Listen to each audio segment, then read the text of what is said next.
Alô, alô Brasil, muito boa noite. Seja bem-vindo a mais uma edição do nosso Bandeira Quadriculada no nosso canal do YouTube. Você que nos acompanha em multiplataformas, estamos chegando para levar até você a melhor análise do esporte a motor no Brasil e no mundo e também da mídia esportiva em geral. Também fique ligado no programa de hoje que está bem interessante. Se liga só nos destaques desta edição.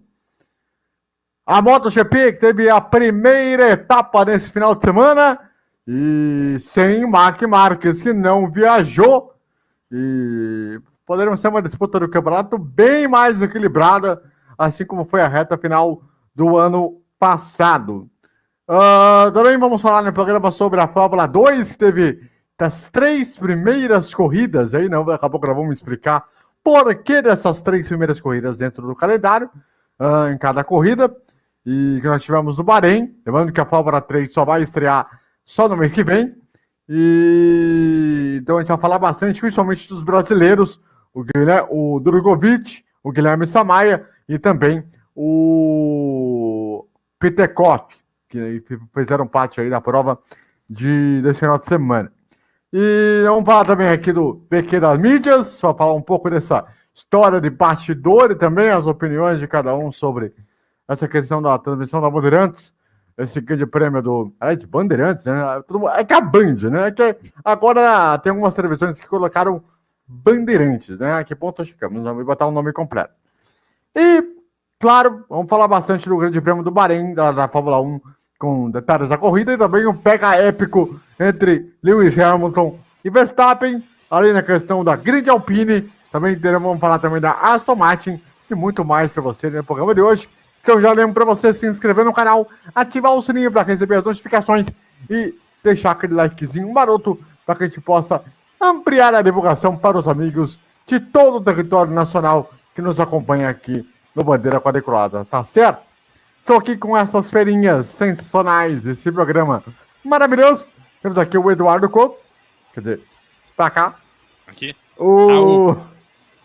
Temos aqui o César Augusto e temos aqui também o nosso queridíssimo o Fernando Botolari.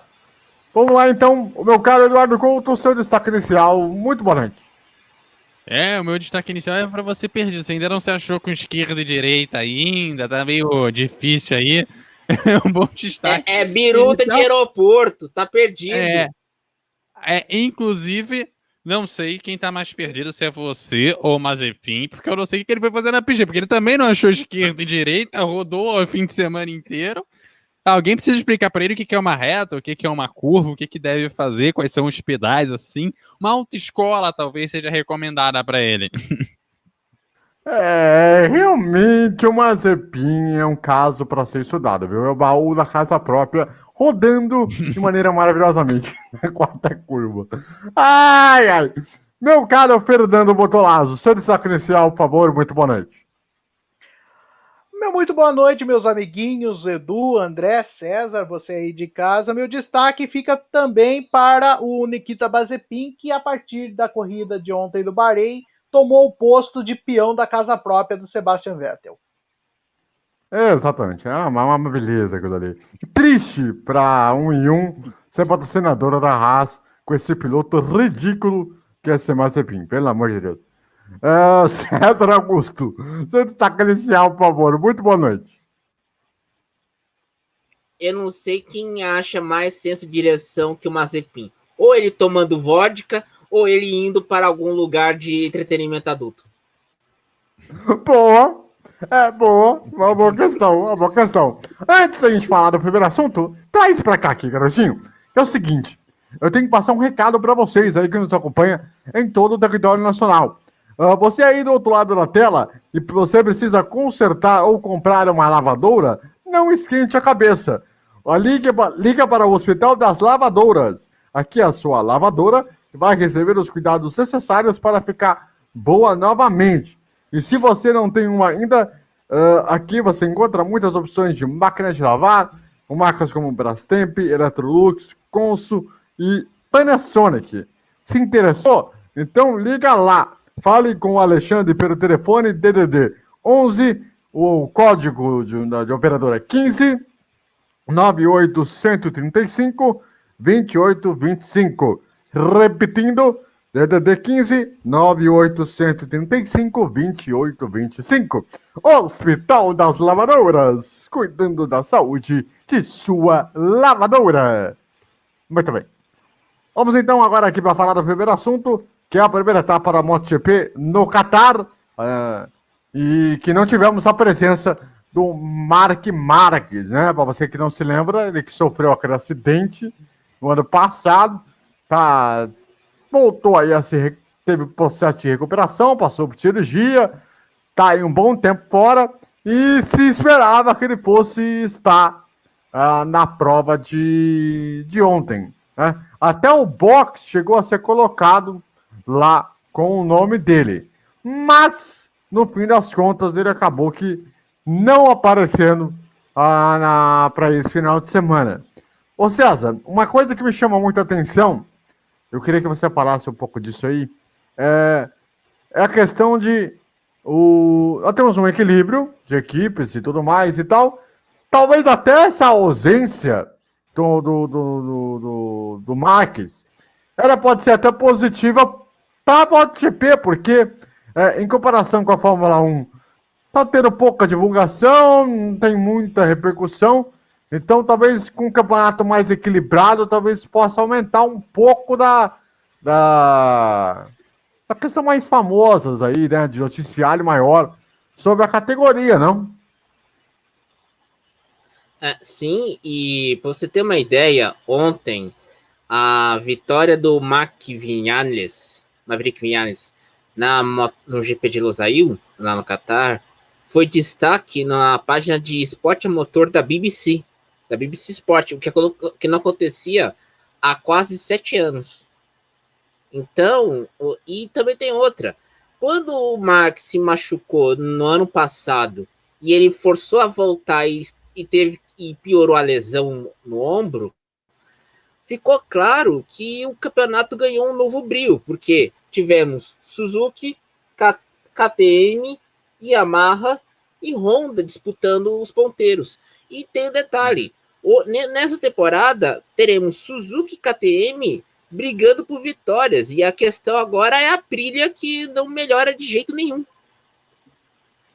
Eu vou até pedir pro Eduardo, se possível, ele mostrar aí o site da MotoGP aí com a classificação da prova de ontem, até pra gente poder falar em cima um pouco disso, porque é muito piloto novo. Tem muito piloto da nova geração que tá começando a chegar, tem pilotos que estão chegando aí das categorias de base, olha aí, ó. Temos aí a classificação da Moto 2. Então vamos aproveitar para botar em tela cheia aí, até para a gente poder falar um pouquinho sobre isso. Nós tivemos aí a vitória do Viñales em primeiro, com o Zarco em segundo lugar. A terceira posição foi do Francesco Bangalha, da Itália. A quarta posição foi do Juan Mir. A quinta posição... Diga.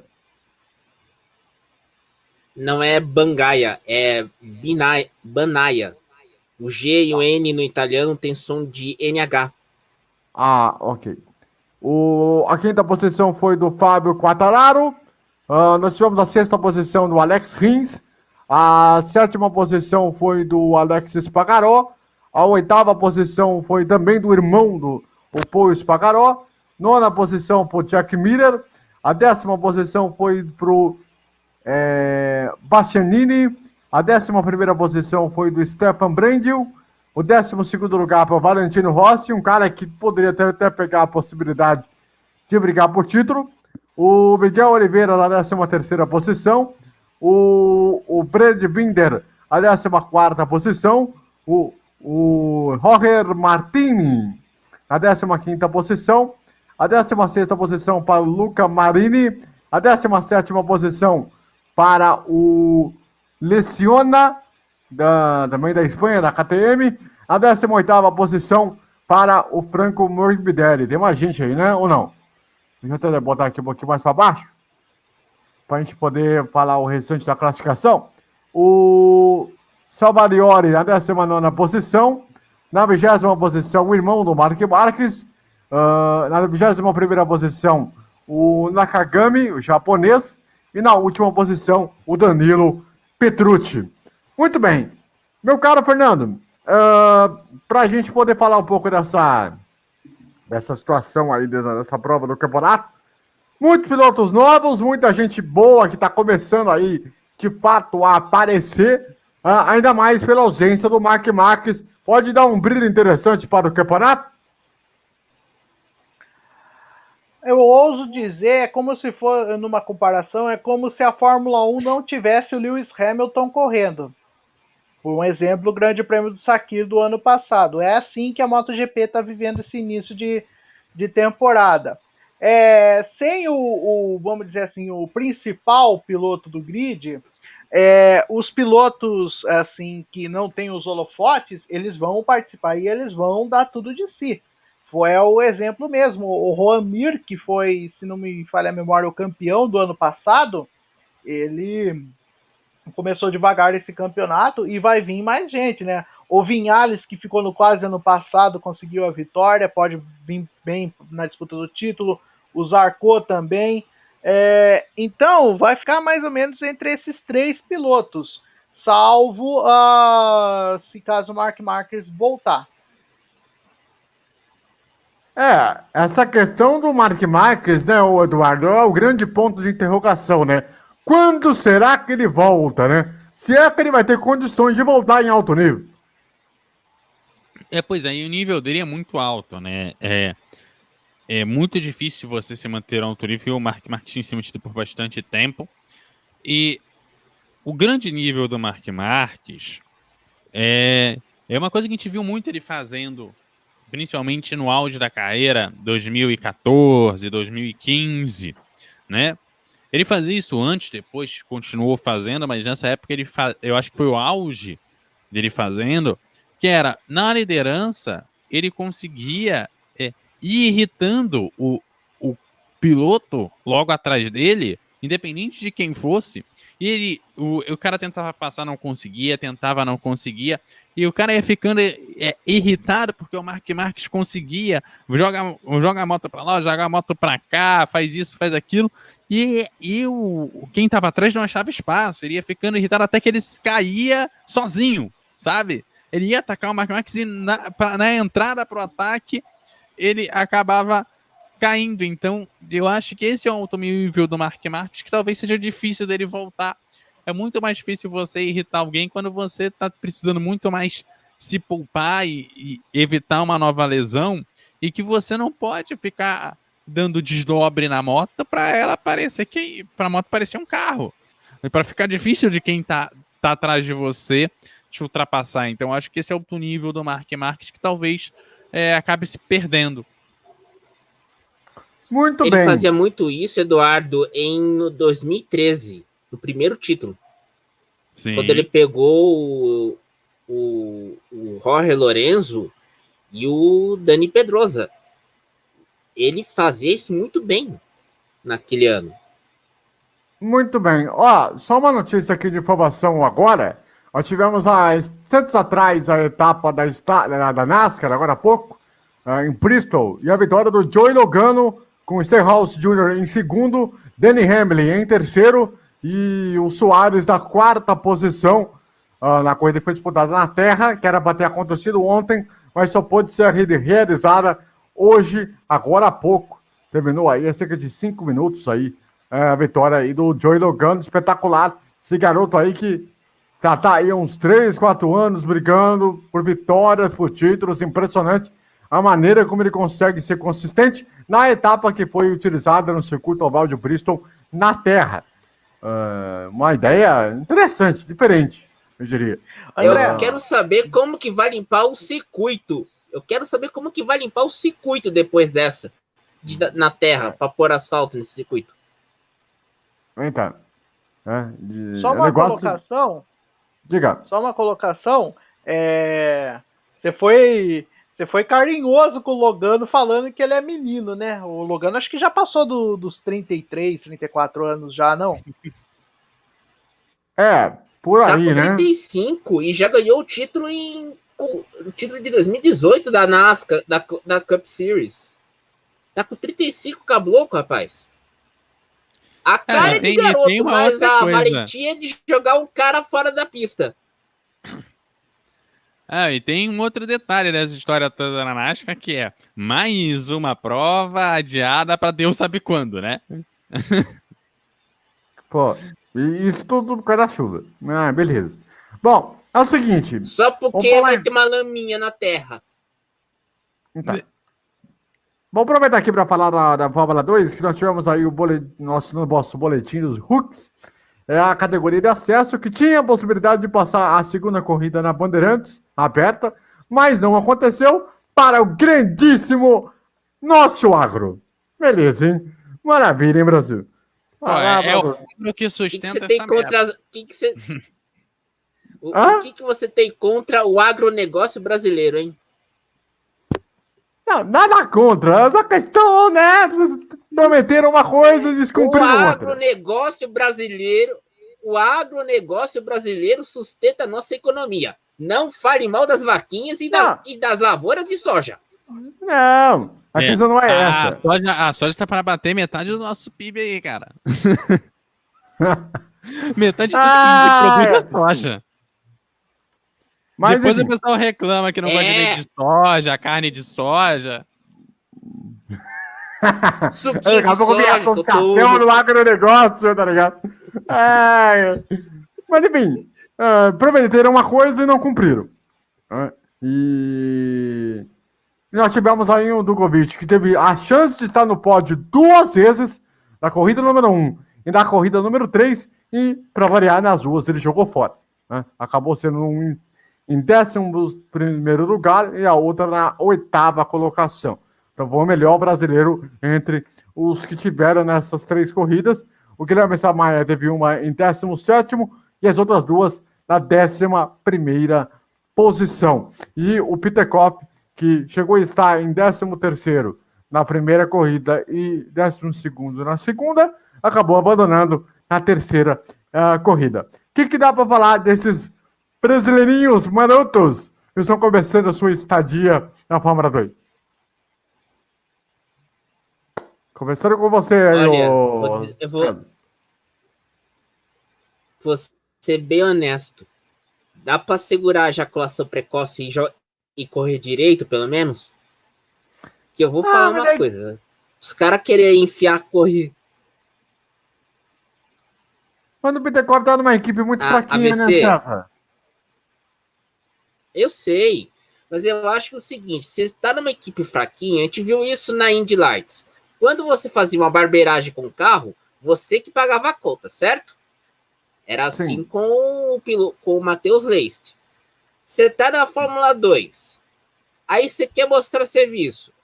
Cara, calma. Você sabe que tem 2 corridas no fim de semana. E você tem que fazer classificação para a primeira corrida e contar com o grid invertido na segunda. Você tem que tomar cuidado.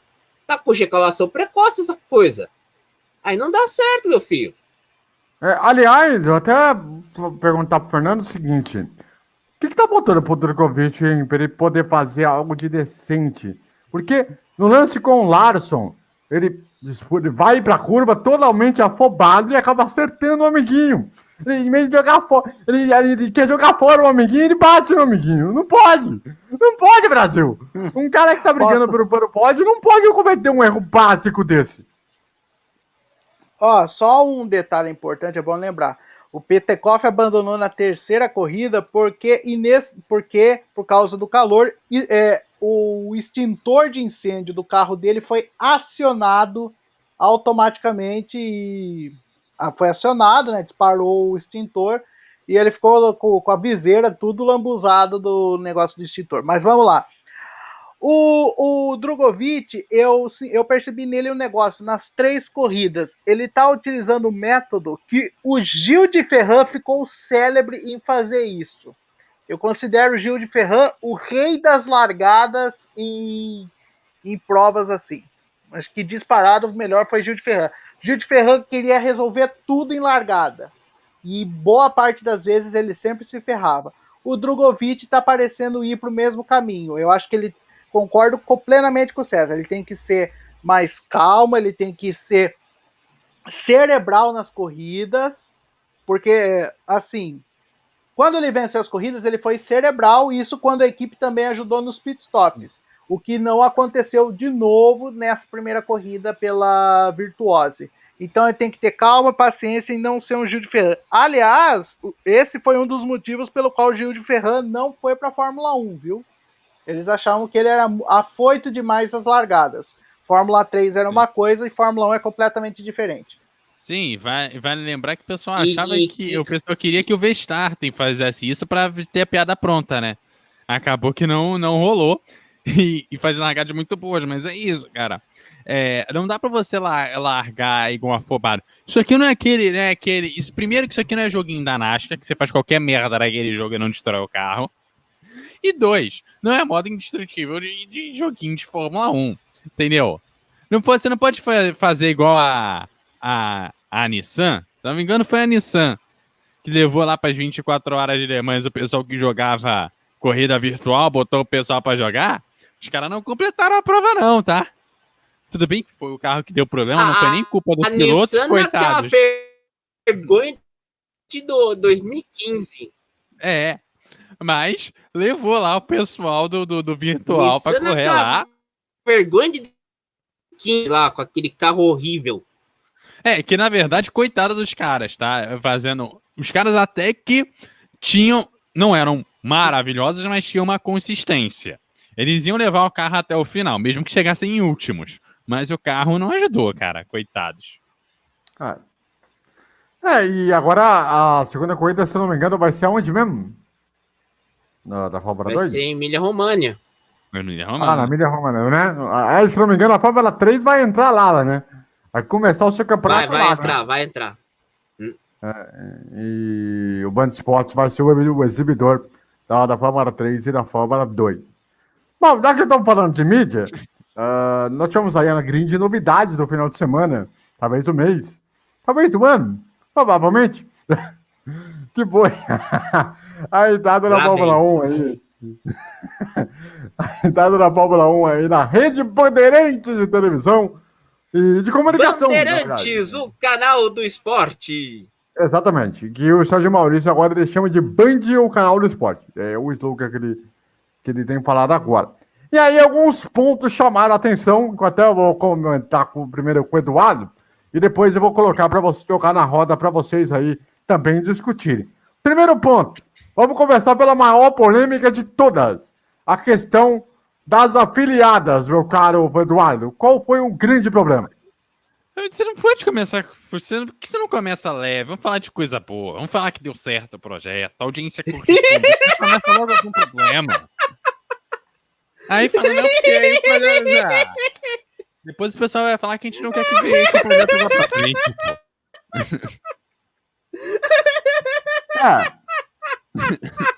De fato. Vamos lá, vamos começar pelo pior, depois a gente falar das coisas boas. As afiliadas têm um contrato, toda afiliada tem lá o seu contrato.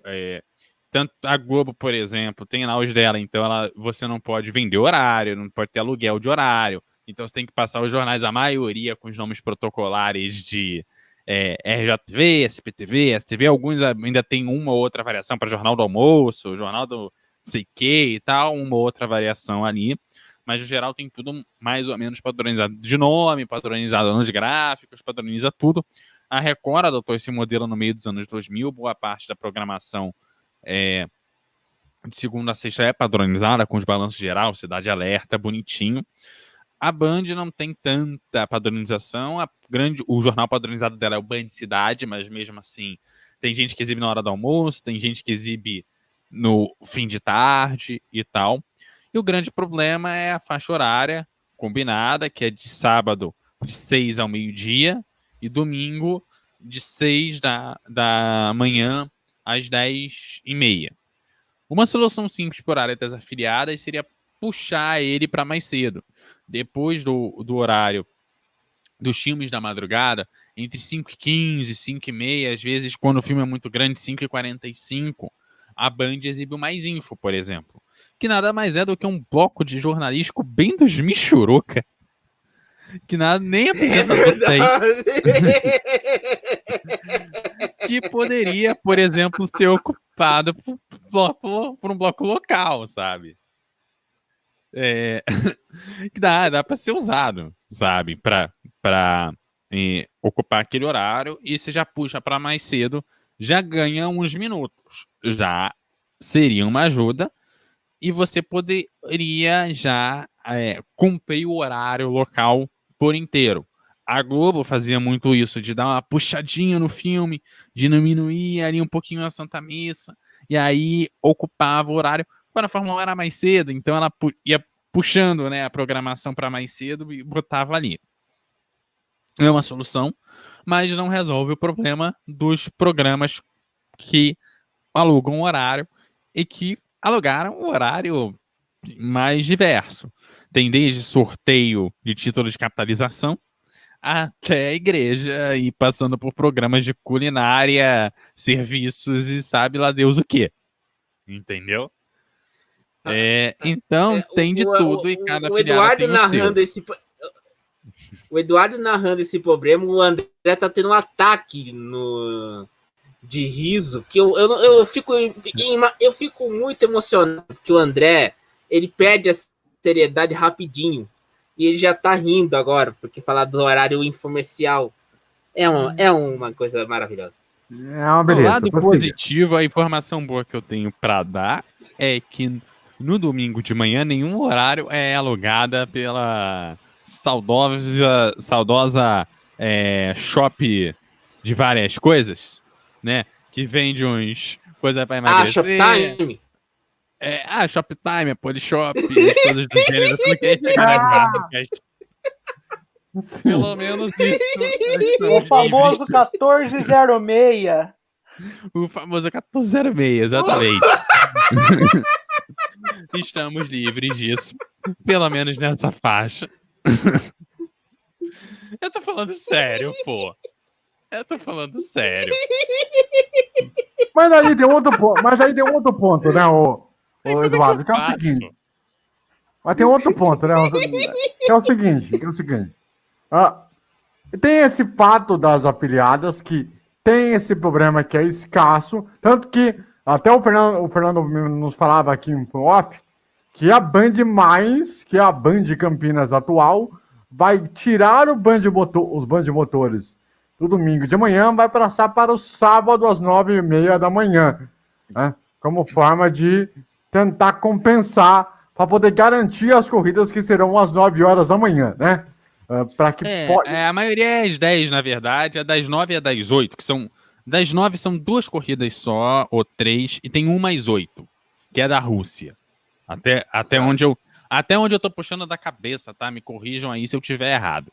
Não, geral, é da Rússia das 8 horas. Então, a da Rússia é que mais preocupa, porque ela é integralmente no horário local. E precisa fazer um malabarismo muito grande para botar essa corrida na íntegra. No resto, é mais tranquilo de mexer, porque muitas afiliadas não ocupam o bloco inteiro. Muitas. Existem algumas que sim, tá? Que essas são mais problemáticas. Mas algumas, por exemplo, exibem alguns programas que são exibidos na parabólica, por exemplo, ou que a própria Band envia para as afiliadas para elas encherem a programação. Tipo, o Infoband, eu acho, que agora acho que é Doc Band ou Doc Band News, alguma coisa assim. Tem os programas lá do Arte 1, tem, sei lá, o Band Kids, que entra... O nosso agro, ele é nacional, tá? O nosso agro, ele é sábado ao meio-dia e é nacional. Ele é exibido nacionalmente. Tanto que, para poder fazer a classificação, eles fizeram um acordo com essa Associação Nacional do Agronegócio, né? Para que pudesse postar a classificação e poder ter o agronegócio na sequência, né? Então, por isso que não foi mostrado a segunda corrida da Fórmula 2, né? Pois é, mas aí, no geral, muitas afiliadas, o que elas precisam negociar é o horário. Tem muitos espaços que não querem alteração no horário. Seja porque, por exemplo, Às 8 da manhã, o cara exibe a Santa Missa de algum lugar, ou o culto ao vivo de algum lugar. Você não vai mudar o horário da missa ou do culto por conta da Fórmula 1, né? Então, esses horários são mais problemáticos. O horário de programa que é gravado é mais tranquilo. Uma das coisas que a Band mesmo está oferecendo é, de repente, liberar alguma minutagem do Melhor da Tarde, por exemplo, ele passar a entrar às 3h15 para algumas praças em alguns dias da semana, por exemplo. Né? Na segunda, depois da corrida, por exemplo, ele entraria às 3h15. Outra coisa que também foi ventilado, que ela pretende fazer, é a possibilidade de aumentar algumas faixas locais, ou de sábado ou de domingo, nas semanas que não houve a Fórmula 1. Então, por exemplo, o Show do Esporte, por exemplo, passar a ser nacional a partir das 11, por exemplo.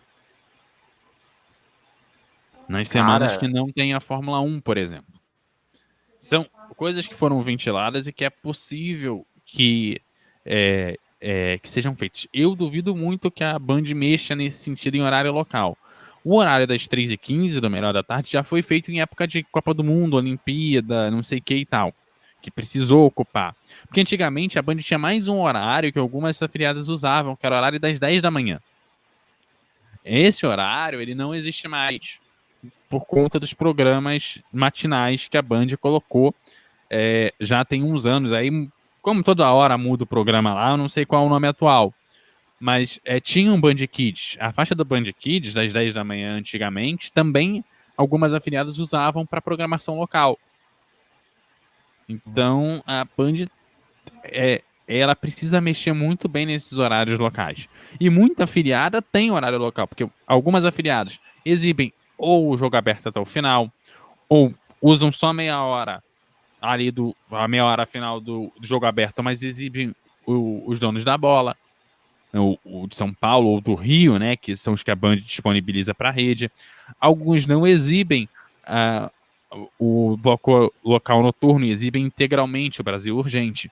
Então, tem horários que podem ser ocupados. O problema é que quem ocupa o horário precisa aceitar entrar em outro horário. É aí que mora o problema. E durante muitos anos a gente teve problema com a R.R. Soares por conta de horário. Quantas vezes a gente já não debateu, putz, o pastor lá não vai abrir mão do horário e a emissora não vai conseguir passar o que quer, vai ter que passar do meio, né? Quantas vezes a gente não já conversou sobre isso?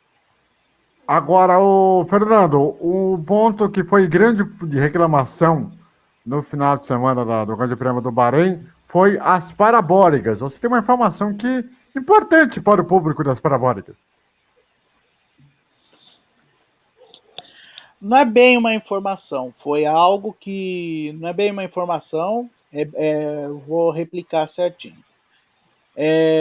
O Alan Simon fez ontem o vídeo falando na questão das parabólicas, falando da questão da Fórmula 1, ele disse o seguinte: essa questão das parabólicas é a de seguinte, que não vai exibir nas parabólicas, porque as parabólicas, pelo seu alcance, podem passar o sinal da Fórmula 1 para países que não detêm o direito da Fórmula 1 no canal. No caso, Argentina, Uruguai e por aí vai. O que o Alan Simon falou é que, legalmente, há a possibilidade de que, se caso a Band queira passar para as parabólicas, teria que fazer um aditivo ao contrato sob responsabilidade da Band de querer passar para as parabólicas. Mas aí, no caso, ela teria que pagar a mais para a Liberty Media para ter essa adição ao contrato. É bom explicar que não é que a Band vai. Há essa possibilidade, se caso a Band quiser fazer, ela pode fazer. Sobre a questão das parabólicas, é bom lembrar que isso não é um caso novo no Brasil. É bom lembrar que lá nos anos 90, no auge do boxe, né, com Mike Tyson, com Popó, a Globo não exibia nas parabólicas as lutas. Tanto que aparecia sempre no sábado, antes da luta, ou na sexta-feira à noite, mostrava-se uma mensagem, eu lembro bem dos dizeres, acho que o Edu vai se lembrar. Atenção, senhores proprietários de antenas parabólicas. Por conta da transmissão da luta, por causa do aluguel de satélite, alguma coisa assim, para você poder assistir a luta, você terá que sintonizar a sua televisão na frequência UHF, pois na frequência VHF, que é a frequência das parabólicas, poderá ter choque de sinal, alguma coisa assim, a luta não poderá ser transmitida nessa frequência. Tinha que assistir pelo sinal HF, pelo sinal das afiliadas. No caso, aqui na região de Campinas, a IPTV. Me corrija se estou enganado, Edu. Não, mais é ou isso menos mesmo. isso. O que eu vou acrescentar, né, nessa tua fala é o seguinte: acontece na NBA, por exemplo, na própria Band hoje, mas tem uma coisa que o pessoal confunde muito, é porque que às vezes um esporte vai, outro não. Por exemplo, o futebol ele é exibido, né? A Bundesliga italiano, não. Não, eu vou chegar lá. O futebol na Globo ele é exibido, por exemplo, nacionalmente, Copa do Brasil, Brasileirão e outras coisas. Por quê?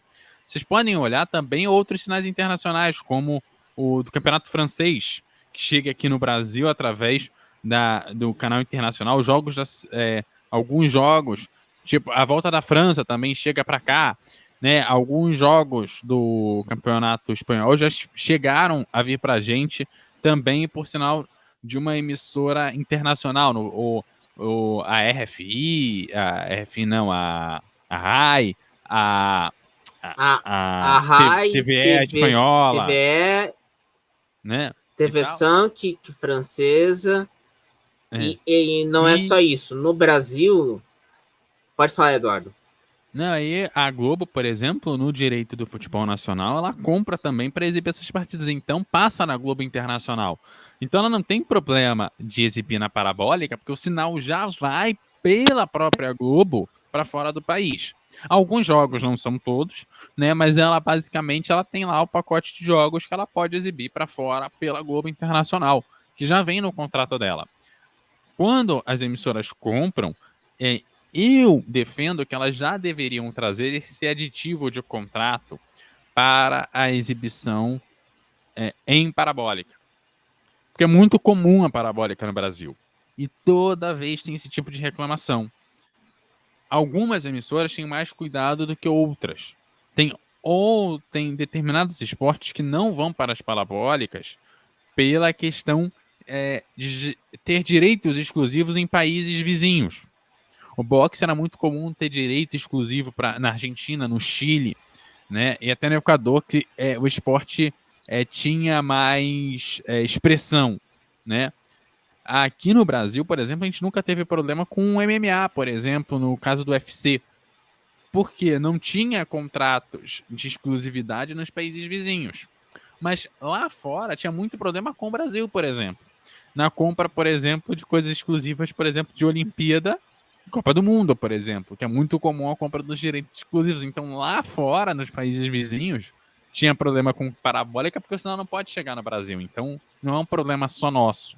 É importante frisar isso. Sobre questões positivas, transmissão na Band. Band é excelente, né, o César? Você há de concordar, né?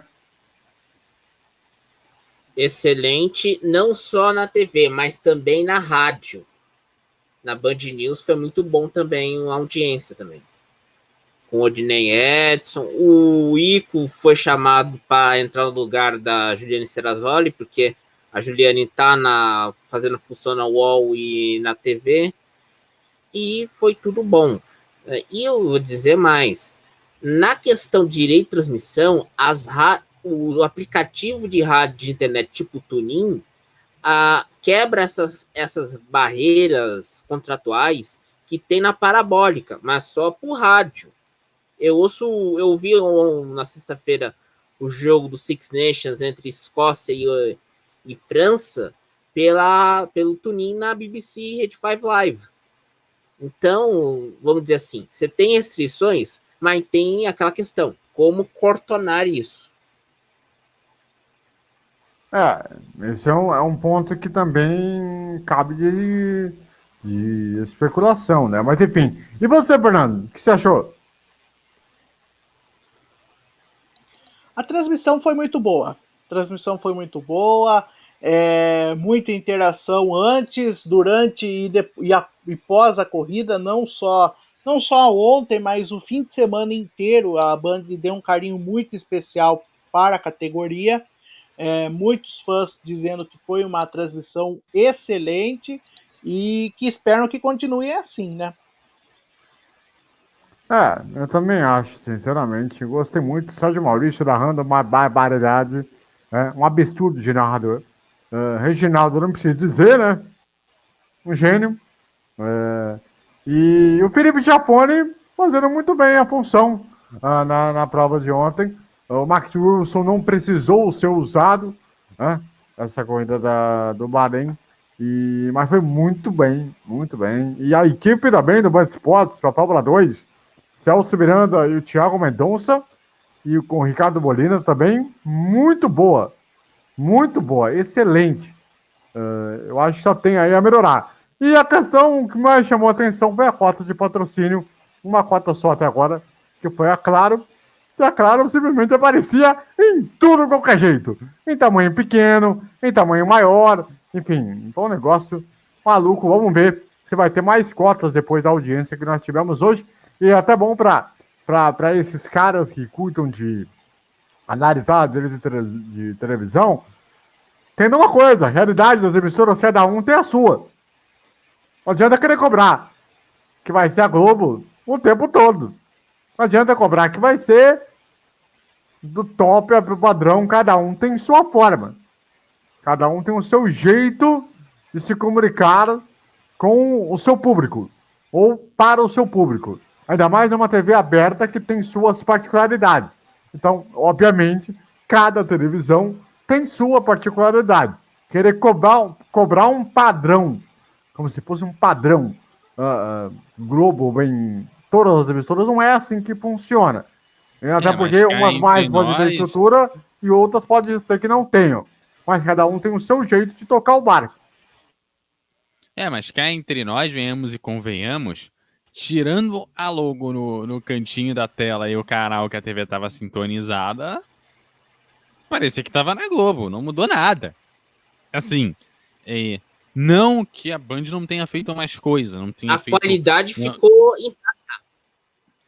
Mas o que eu tô querendo dizer não tem diferença do que a gente vê na Globo. A qualidade de cobertura é a mesma. Você pode dizer que exibiu o pódio, fez mais para corrida, isso, aquilo outro, mas você, na verdade, você está ocupando mais tempo com a grade de programação com o teu produto. Mas não adianta você fazer isso sem qualidade. Não adianta você chegar a ter meia hora antes e em 5 minutos você falar que fulano larga na frente, fulano em segundo, o outro em terceiro e ficar repetindo isso de 5 em 5 minutos. Vai ficar chato, sabe? E me parece que em nível de transmissão me pareceu a mesma coisa. Eu acho importante que a gente consiga mostrar que você consegue fazer igual a Globo se vier um produto de qualidade e profissionais de qualidade dentro do teu orçamento. Porque veja, Então. até agora as emissoras têm a oportunidade de contratar esses profissionais sem a Globo chegar e falar assim, o cara paga 100, você tá recebendo 50, o cara resolveu dobrar, paga 100, eu te pago 200. Sabe? A Globo não tá mais fazendo isso. Então é a oportunidade das emissoras contratarem, às vezes, recebendo o mesmo salário ou com outras bonificações. No caso da CNN, por exemplo, levou o profissional falando, você não trabalha mais de madrugada. Põe no contrato isso se você quiser. E isso vai conseguindo fazer com que o profissional, às vezes, pelo mesmo salário, troque a emissora. Então, estamos chegando a um momento em que, se você souber aproveitar a oportunidade de contratar bons profissionais e conseguir trazer um produto de qualidade, como da Fórmula 1, onde a imagem já vem embalada para você só precisa de um corpo técnico, não só o profissional da voz, mas o pessoal de técnica de transmissão também, para receber esse sinal e colocar no ar com qualidade, não te dá tanto esforço como, por exemplo, assumir um campeonato carioca em que você vai ter que fazer todo o processo de transmissão. É muito mais complicado. Bom, vamos falar então do Grande Prêmio do Bahrein. A questão da corrida vitória do Lewis Hamilton. Gostaria primeiro de saber a opinião de vocês sobre a corrida, depois vamos falar sobre alguns tópicos aqui. Vamos lá. Primeiro, você, Fernando. Bom, a corrida de um modo geral, mesmo tendo um final, um vencedor previsível, a corrida em si foi toda imprevisível. A gente nunca, não é que nunca poderia imaginar, a gente até imaginou. Pelo que deu para ver, a Mercedes ela teve o seu reinado ameaçado. A Red Bull chegou, é o carro a bater a Mercedes.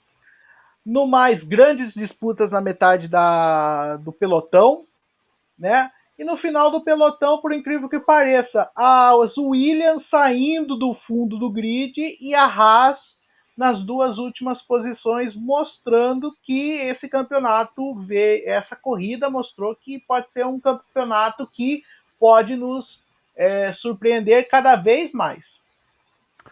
Muito bem, vamos então aqui falar alguns tópicos. Primeiro deles é o duelo que nós tivemos entre Hamilton e Max Verstappen. Meu caro César, o duelo que todo mundo estava esperando há muito tempo, mas que aconteceu pelas estratégias de cada um, pela forma como cada equipe usou o seu jogo de xadrez e mostrou também o Max Verstappen de uma maturidade muito forte, diga-se de passagem. Mostrou a maturidade e tem que ser dito aqui, o jogo de xadrez entre Toto Wolff e Christian Horner foi uma coisa muito elogiada, porque ambos vamos dizer, fizeram as estratégias no box para ter a disputa na pista. Então, isso tem que ser dito aqui. Em relação à Alpine, meu caro Eduardo, Alonso fez uma corrida ok e o Ocon aí abandonou, mas o Ocon fez uma corrida também discreta. Cara, você sabe que eu tava numa aposta de quem ia se sair pior no final de semana, se era o Alonso ou o Vettel. E eu acabei levando a pior porque o Alonso abandonou. Mas nós fechamos um acordo próxima corrida, visto que o Alonso, se não tivesse abandonado, teria dado de lavada em cima do Vettel pro nosso desespero. Mas foi falado na transmissão, inclusive, da Band, ó, vou encher a moral deles lá. E uma coisa que eu tinha até me esquecido e que é importante lembrar. O Alonso tinha falado uma vez sobre o Vettel e o Hamilton. Ele falou que o Hamilton estava no mesmo patamar dele, mas o Vettel era um patamar abaixo. Aparentemente, chegou a hora dele provar isso. Eu acho que ele vai ter que rever alguns conceitos, para falar a verdade. Porque o Alonso, ele tá num carro que teoricamente é superior a Aston Martin, e o Vettel, ele infelizmente tá apanhando do Lance Stroll, né, Fernando? Olha, eu não tô querendo dizer isso, eu tô esperando a próxima corrida, mas eu estou chegando naquela possibilidade que eu já tinha falado lá atrás, há mais ou menos uns 2, 3 anos atrás. Vocês jogaram pedra em mim. Vocês falaram, você tá falando eu não besteira. Não tava nem aqui, hein? Ó, pra avisar, não tava nem aqui, hein? Não. Vou tirar o meu da reta logo. Joga agora, joga no ventilador. Fala. Joga no ventilador. Viu? César tá de testemunha e André também. O que eu falava sempre antes dos bandeiras quadriculadas, antes das transmissões. O Vettel é um ex-piloto em atividade. Ontem foi a pequena amostra de que a minha tese é verdadeira. A minha tese está verdadeira. Ele parou de rodar, ele passou o título de peão de casa própria para o Mazepin, que nós já vamos falar dele, mas a questão de ex-piloto em atividade está aparecendo. Ontem foi uma pequena amostra. Se concretizar na próxima corrida, eu só vou me referir a Sebastian Vettel a partir de então como ex-piloto em atividade. Muito bem, a não ser que... Ex-piloto Ó, vocês estão em gravando atividade. isso, né? Vocês estão gravando Aí, isso, tá no né? YouTube. O YouTube tem a função de permanecer no ar para questões de registro. Então vocês estão ligados. Se É o um Vettel... registro para a eternidade. Ó, se o Vettel ele pontuar nesse campeonato, nós vamos trazer esse trecho do programa, desse programa de hoje, que o Fernando falou aqui nesse programa. Toda vez que o Vettel pontuar, vamos colocar esse trecho aqui no programa. Aqui nesse dia 29 de março. Para falar, até para completar a questão do GP do Bahrein, queria falar da Ferrari. Que deu um passo na frente, comparado ao ano passado. E até, né, Eduardo? O Leclerc parece que evoluiu muito comparado ao ano passado. E o Carlos Sainz já chegou também com o pé na porta, indo muito bem. Pois é, cara. A Ferrari me surpreendeu. Não vou falar que positivamente, porque me surpreenderia positivamente se ela fizesse o bom trabalho de 2 anos atrás e estivesse lá brigando com a Mercedes, coisa que não tá fazendo direito. Mas eu achei que qualquer hora dessas ela ia estar brigando com a McLaren no fim do grid. Não chegamos lá, voltamos para o meio de pelotão, onde é o lugar da Ferrari.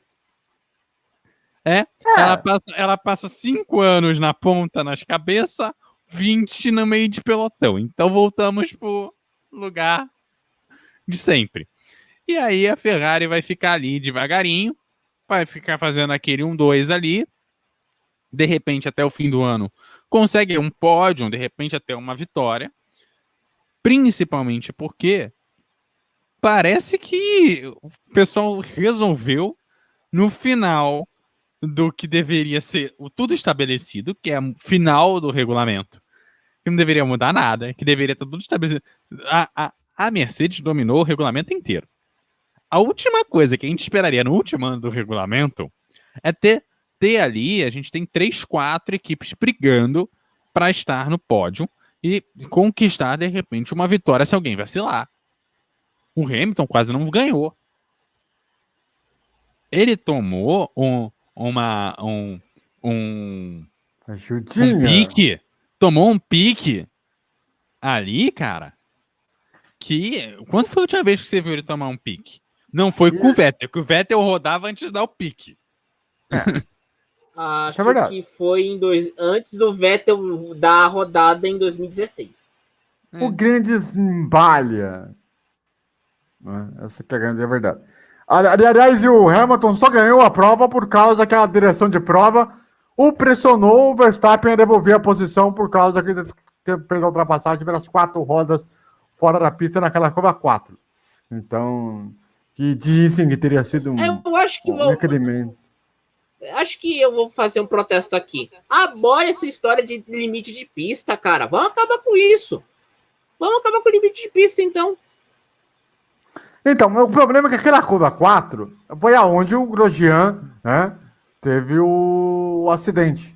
Então, assim, talvez a direção de prova tenha entendido. Na verdade, foi no final da curva 3, né? Foi no final da curva 3. Foi aonde o Mazepin bateu, só que do outro lado. Sim. Vocês entenderam o que eu quis dizer. Pegaram um ponto ali específico para justificar. Só que acabou sendo determinante para a prova. Viu? Se limite de pista fosse punição severa, o Alessandro Zanardi nunca mais poderia ter entrado em um carro de corrida depois de Laguna Seca em 96. Exatamente. Isso que eu achei meio nutrela demais a decisão aí. Ainda por cima. Então. Faltou bom senso. Faltou bom senso. Se fosse realmente, tipo, ocorresse um acidente, algo do tipo, ok. É até compreensível. Agora, naquele caso ali, já tava com meio carro na frente. Não fazia sentido você botar... porque tava nas 4 rodas para fora da zebra. tá ligado? Muito mimimi, pelo amor de Deus, na direção de prova. O Michael Marcy, né, que é o diretor de prova, foi muito mimimista demais, velho. Na moral, sejamos bem honestos aqui. Enfim, vamos então aí para as considerações finais neste programa. Começando aí com o senhor Eduardo Couto. Olha, a minha consideração final de hoje é que o pessoal do Bahrein, boa parte do pessoal lá da Fórmula 1 foi vacinado. Então, é uma categoria que está se tornando uma das mais seguras do mundo atualmente, graças à vacina. Está saindo melhor do que o futebol, outras modalidades de automobilismo, outros esportes, graças a essa vacinação em massa que aconteceu lá. As equipes, algumas escolheram não vacinar. Foi o caso da Ferrari, que escolheu seguir o procedimento italiano, e o caso do pessoal da Liberty, que assumiram o calendário britânico. Eles querem se vacinar nos seus países de origem, porque assim a equipe inteira está vacinada e não só quem ficou restrito ao Bahrein. Então eles querem vacinar a equipe deles inteira junta. Então, tirando esses casos gerais, é pontual um ou outro que não foi vacinado nas outras equipes, mas não estamos falando aqui de casos pontuais. Então, acho que esse é o destaque final. A gente está tendo uma Fórmula 1 mais segura e talvez esse seja o grande ponto a se destacar num momento em que a gente vê que a pandemia pode ter ainda o que o pessoal está chamando de uma terceira onda. Muitos países estão com medo de uma nova onda e o Brasil, talvez, que dê ao mundo a terceira onda graças à variante brasileira, que é que deve causar essa terceira onda, é o que os especialistas dizem. Então, uma vacina numa categoria do tamanho da Fórmula 1, com a importância que tem a Fórmula 1, eu acho que é um exemplo para o mundo que a gente precisa vacinar, e só com a vacina que a gente vai proteger a nossa população. Então, eu acho que esse foi o grande exemplo que a Fórmula 1 deu nessas 3 semanas que ela passou no Bahrein. Fernando Bortolazzo. O meu destaque também fica por conta, faço minhas palavras do Edu, acho que a vacina é importante sim para a Fórmula 1, está sendo uma categoria muito importante. Meus parabéns à Fórmula 1 por causa disso. E um fim de semana, fica por esse fim de semana histórico na Fórmula 1. E acho que o André vai tocar nesse assunto, mas também uma menção honrosa ao Paulo Stein. Eu acho que o André vai tocar nesse assunto e eu acho também importante, gente. Grande abraço, até a próxima, até semana que vem, gente. Tchau, tchau. César, seu destaque final, por favor. Até a próxima. O negócio é o seguinte. A gente sabe que os grandes profissionais de mídia, né, de imprensa, todos nós temos a obrigação, o dever de valorizar um pouco daquilo que conceituou o seu tempo na Terra, né? A gente sabe que o profissional ele tem que se reinventar em todas as formas. Então, principalmente, seja na forma de como narrador, como apresentador, como diretor de esportes, o cara que se cultivou ao longo do tempo, fazendo sempre a diferença nas suas transmissões.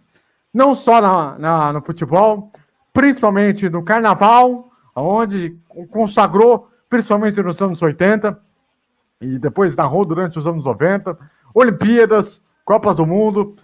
O Paulo Stein ele ultrapassou um patamar que jamais ninguém conseguirá fazer ao longo de qualquer narrador que o substitua ao longo dos tempos. Ele, acredito, que ele, se colocasse num patamar muito grande, ele pode ser até mais superior a narradores como Galvão, como Theo, como Luciano do Vale, porque ele foi o diferencial, ele fez a diferença, ele buscou ser a diferença. Seja como diretor de esportes, em que ele apostou nos programas da Rede Manchete e também na própria Fórmula Indy, quando resolveu trazer para o Brasil como uma aposta que acabou dando muito certo. Portanto, Fica aqui a nossa homenagem, as nossas condolências à família, aos amigos, principalmente a esposa e a sua filha. E você, Globo, que desvalorizou um profissional como esse, deveria saber e entender que não importa a questão física, técnica, mental de cada um, temos que saber valorizar o profissional porque ele carrega a sua história. E é essa sua história que é o mais importante. E Paulo Stein deixa um legado irretocável, irrepreensível e, principalmente, histórico e eterno. Um grande abraço para vocês. Paulo Stein, descanse em paz.